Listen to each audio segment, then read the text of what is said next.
하며 증거하며 살아가는 저희들 되게 하여 주시옵소서. 예수님의 이름으로 기도합니다. 아멘.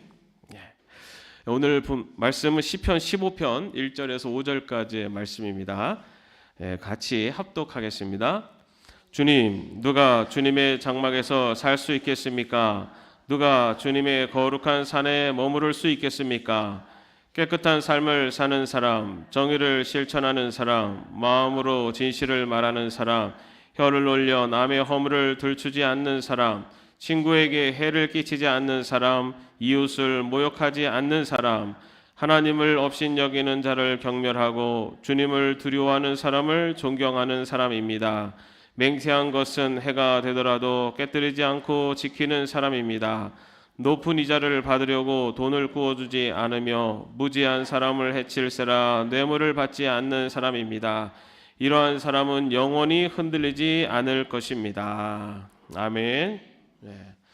오늘 날씨가 흐리고 비가 또 추적추적 내리고 그렇습니다. 저는 어릴 때 이렇게 비가 이렇게 내리고 하면은 그 누룽 뭐죠? 부침개. 역시 부침개를 이렇게 구워가지고 비가 오는데, 그리고 또 아루목든 따뜻하게 해가지고 발 거기다 딱 집어넣고 부침개 이렇게 먹고 했었던 어린 시절 기억이 납니다. 우리 아마 여기 계신 분들도 이제 그런 또 추억들이 있으실 것 같아요.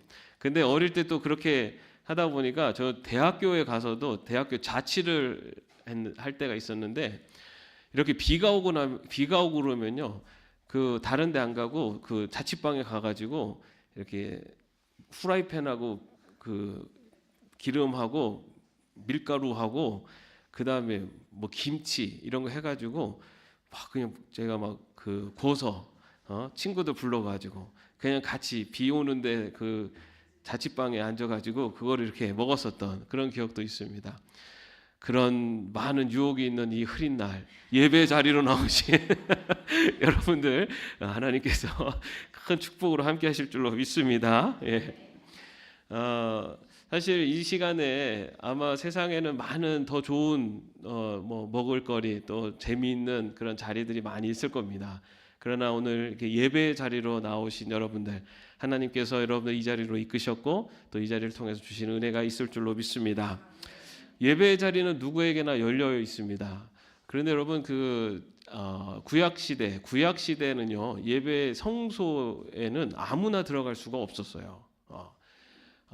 그 제사를 통해서 자기의 죄를 속죄하는 이제 그런 제사도 있었고, 그리고 안식일에는 또 계속해서 이렇게 제사가 드려졌는데, 그런 곳에는 아무나 들어갈 수가 없었죠. 왜냐하면 지금은 우리가 하나님의 임재에 대해서 우리의 마음속에 계시고 어느 곳에나 계신다라는 것이 예수 그리스도를 이후에는 그렇게 하나님의 임재에 대해서 특별한 장소나 어떤 그 장소를 이렇게 이렇게 얘기하지 않고 어느 곳에나 계시고 우리가 있는 어느 곳에나 계신다라는 믿음이 있습니다. 그러나 구약 시대에는 하나님의 임재하는 처소로 그렇게 성결된 구별된 장소가 있었죠. 어디였습니까?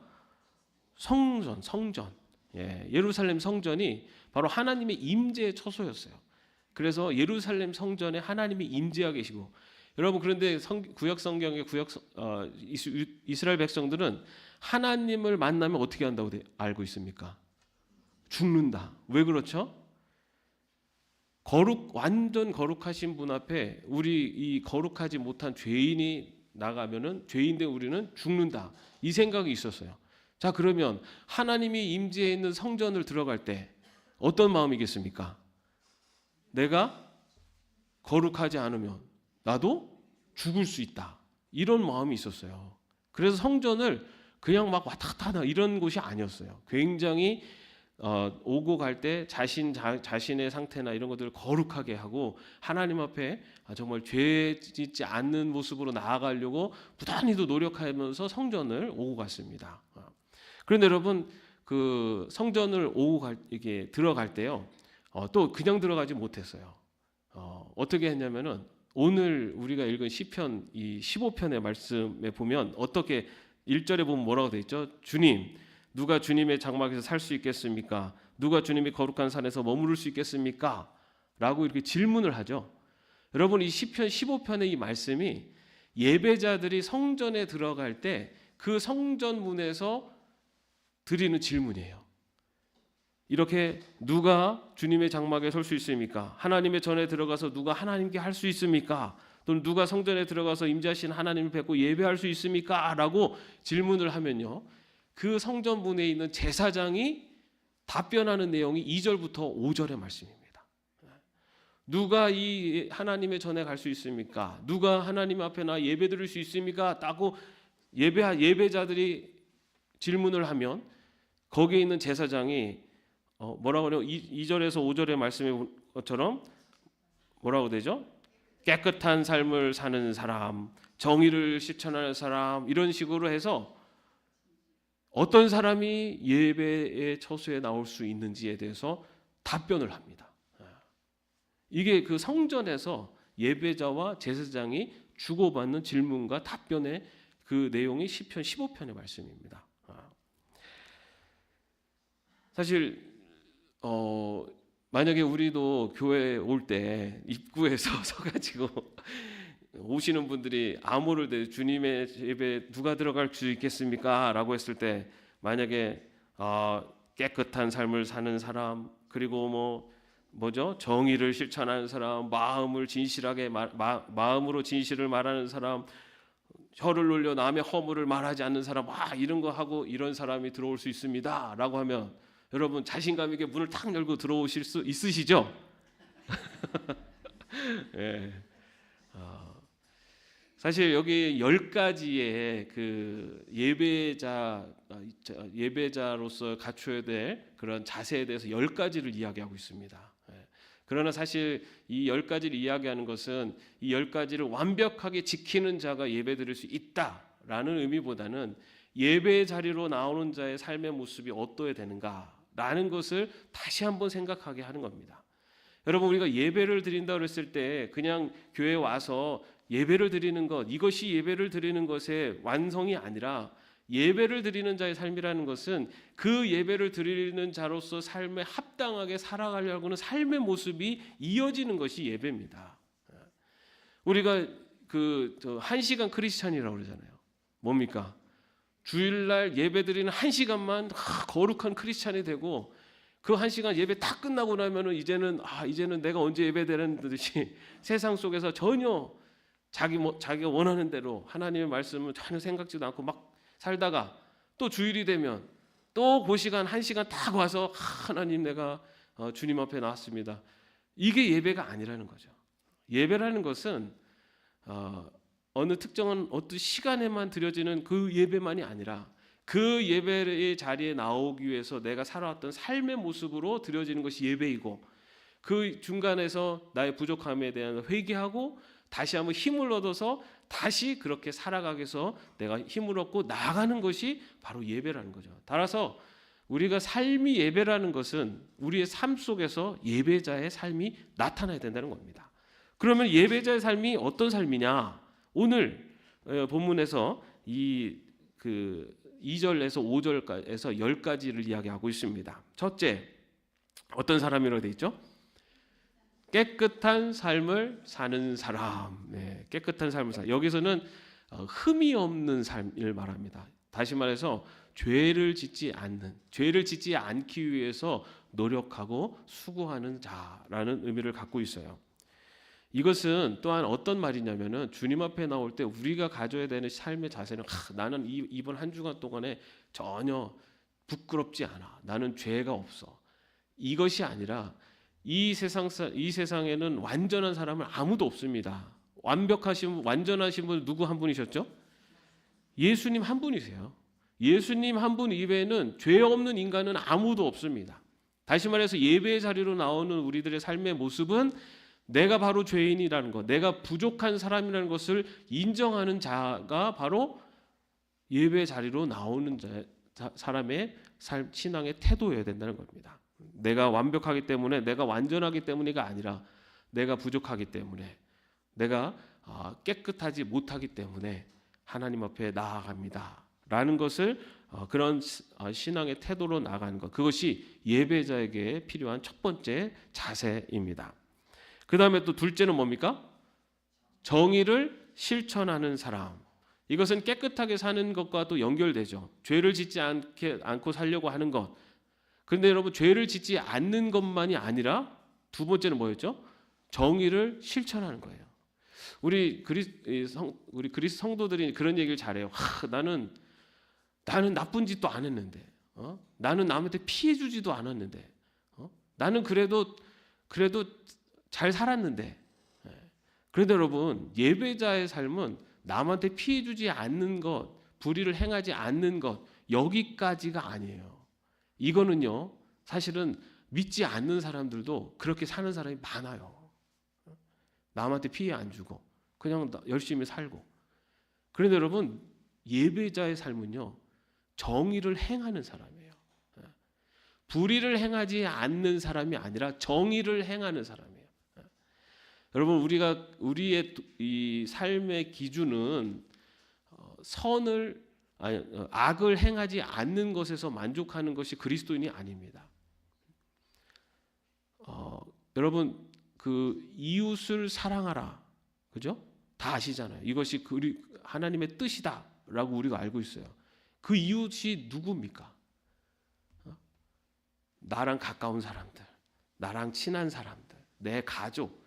여러분, 이거는 믿지 않는 사람들도 다 하는 겁니다. 그리스도인의 기준은요, 성경에 근거하고 그리스도인이 실천해야 되는 사랑은 아가페의 사랑이에요. 주님이 보여줬던 사랑. 그 사랑은요, 희생적인 사랑이고 헌신적인 사랑입니다.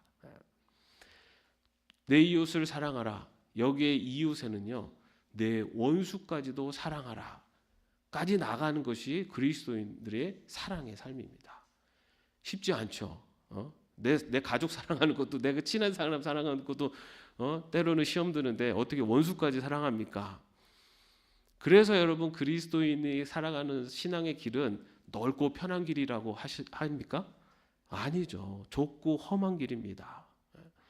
여러분, 내가 이 세상을 살아가면서 아무런 걱정 근심 없이 살고 있을 때 그것에 대해서 감사할 수도 있어요. 왜냐하면 하나님이 걱정 근심 없이 살게 하신다.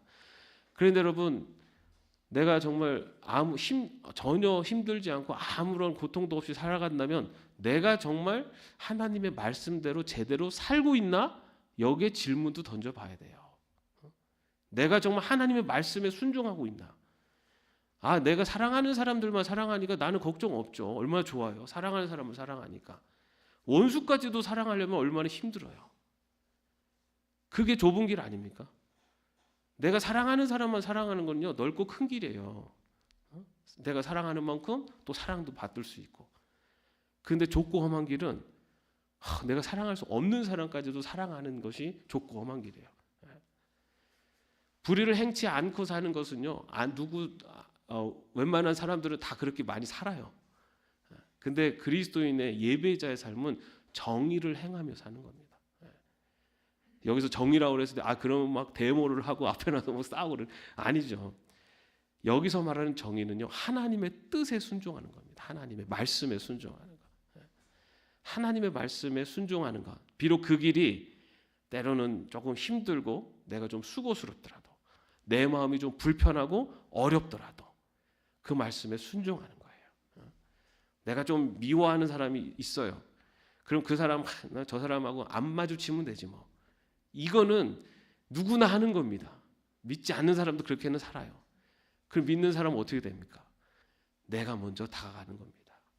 내가 먼저. 용서가 잘 안 되면 성령님께 도움을 청하는 거예요. 하나님 좀 도와주십시오. 저 인간 내가 용서가 안 됩니다. 그럼에도 나 같은 죄인도 하나님이 주님이 나 같은 사람도 용서하셔서 나 때문에 십자가에 죽으셨는데, 제가 그 예수님을 믿고 예수님을 따르는 하나님의 자녀인데 저에게도 용기를 주셔서 용서할 수 있도록 해주십시오.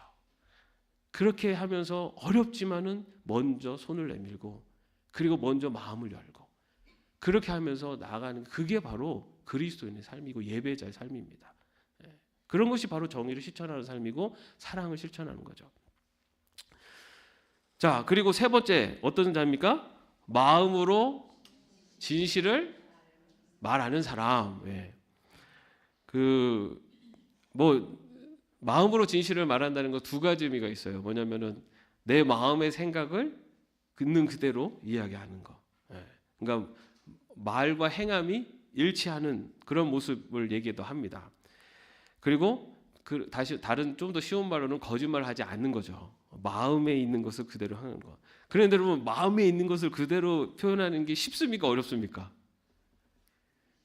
쉬우세요? 예?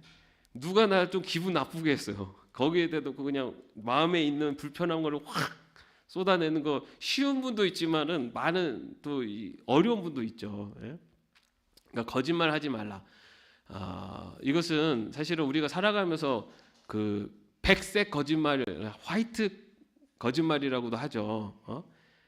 이게 좀 상황을 너무 악화시키거나 아니면은 좀 뭐 그런 것들을 좀 하기 위해서 이렇게 뭐랄까요, 이게 악의가 없는 거짓말은 이거는 또 어떻게 되냐, 이제 우리가 좀 고민이 됩니다. 그런데 사실은 거짓말을 하는 것보다는 내 진실된 마음을 이게 뭐랄까요, 이 표현을 잘하면은 사실은 거짓말을 안 할 수도 있어요.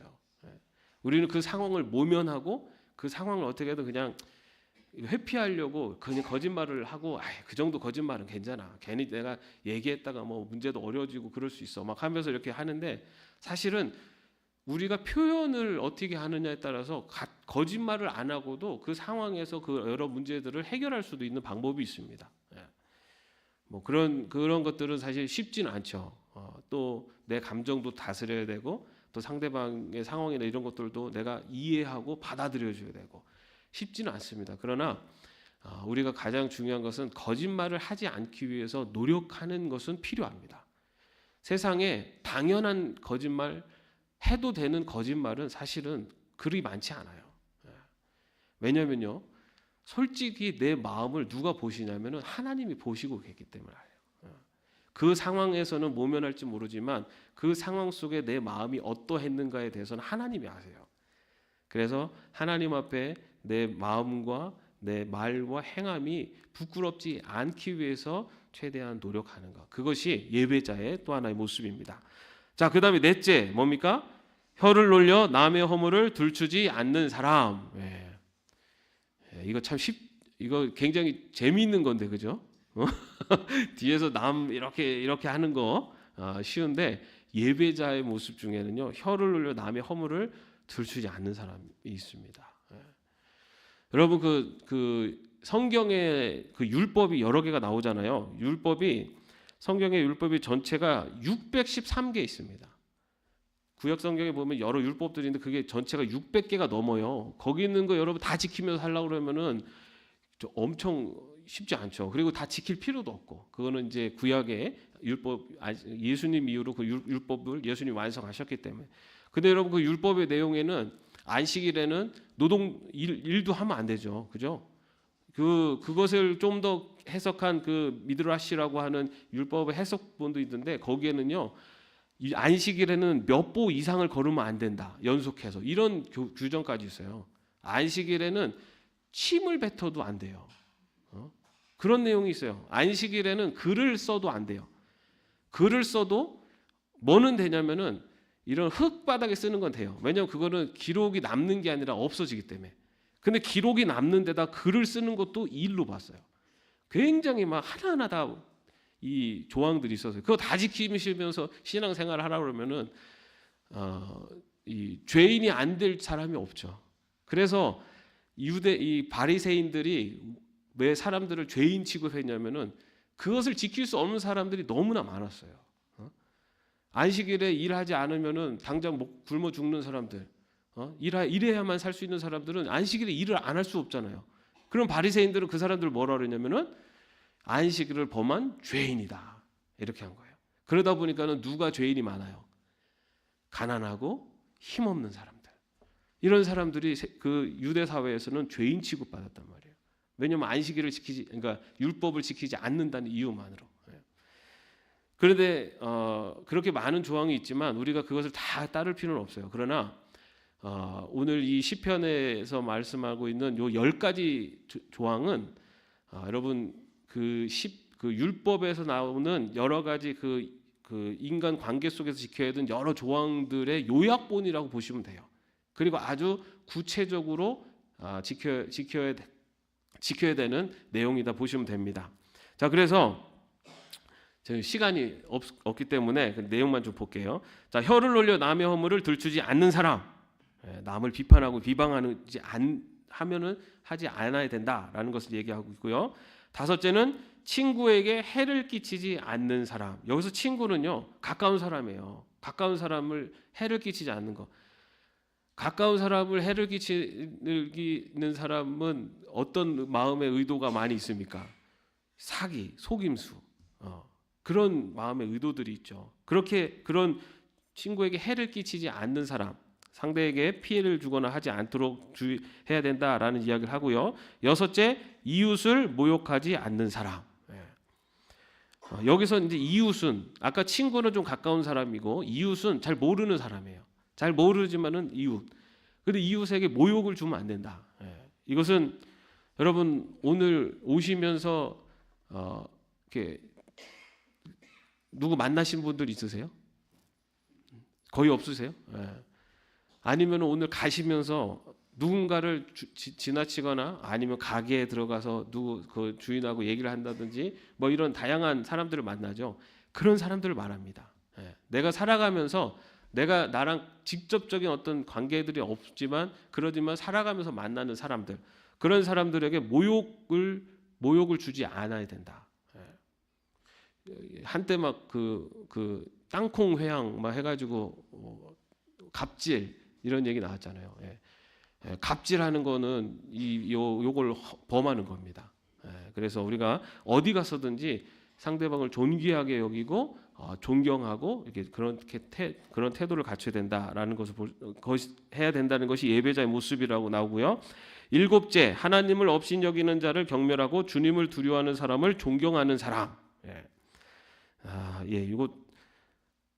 이거는 세상의 가치 기준으로 사람을 보지 말라는 거예요. 세상의 가치 기준. 세상에서 높은 사람, 지위가 높고 뭐 물질이 많고 막 이러면서 그런 걸로 다 사람을 보는 것이 아니라 하나님을 존귀하게 여기는 자인가 아닌가로 우리가 사람을 볼 수 있어야 된다는 거죠. 뭐냐면은 하나님을 존귀하게 여긴다는 것은 자기가 세상의 주인이라는 의식, 그 마음을 내려놓은 사람이거든요. 자, 이거 설명을 좀 해야 되는데 지금 시간이 없어서. 그 다음에 여덟째, 맹세한 것은 해가 되더라도 깨뜨리지 않고 지키는 사람입니다. 사실 성경에서는 하늘로도 땅으로도 맹세하지 말라라고 되어 있습니다. 예수님께서 그렇게 말씀하셨어요. 왜냐하면 맹세를 한다는 것은 자기 자신을 과신하는 거예요. 자기는 무슨 일이 있어도 지킬 수 있다고 생각하는데 인간은 그렇지 못합니다. 언제라도 변할 수 있고 그렇게 자신하던 상황도 어떤 삶의 형편 상황이 닥쳐올 때는 그것이 약해질 수 있어요. 그래서 맹세하지 말라예요. 그런데 뭐냐면은 맹세를 했더라면은 지켜라라고 되어 있어요. 이것은 이제 좀 구약하고 신약의 조금 차이이기도 합니다. 근데 여기서 이제 맹세라는 것을 조금 우리가 현실에 감안을 한다면 약속이라고 생각하셔도 될 것 같아요. 약속을 했으면은 지키기 위해서 노력해라. 신실하게 삶을 관계를 유지하라라고 볼 수가 있고요. 아홉째는 높은 이자를 받으려고 돈을 구워주지 않으며, 이거는 뭐 아까 말씀드린 대로 이웃을 이렇게 뭐랄까요, 존귀하게 여기지 않는 모습 중에 하나이기도 합니다. 이것은 어려운 사람들에게 부당한 이익을 취하려고 하지 말아라라는 거죠. 이거는 성경에서 아주 강력하게 이야기하는 거죠. 고아와 과부들을 돌보고 그들을 살피라라는 것. 그 다시 말해 힘없고 어려운 사람들을 이용하고 하는 것이 아니라 오히려 그들을 돌보고 아끼는 것이 그것이 예배자의 모습이다라는 겁니다. 다음 10번째, 무죄한 사람을 해칠세라 뇌물을 받지 않는 사람입니다. 불의에 빠지지 않기 위해서 항상 주의하라라는 뜻을 갖고 있습니다.